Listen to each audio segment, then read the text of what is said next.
Hello YouTube, Triumph Guy here today, and I'm going to show you what could be the probable cause of your minimum maximum oil level warning on your Audi Q7 is not extinguishing. So let's get to it. Firstly, put the key in the car and turn it on the first click, just to turn on the ignition.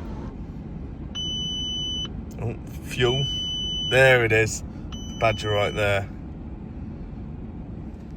So the first thing we're going to do is we're going to pop the bonnet and see if a warning light comes up here that the bonnet's been opened. Now I'm going to open the door, and as you can see, it's got that. So if we pop the bonnet now, in theory, it should go up.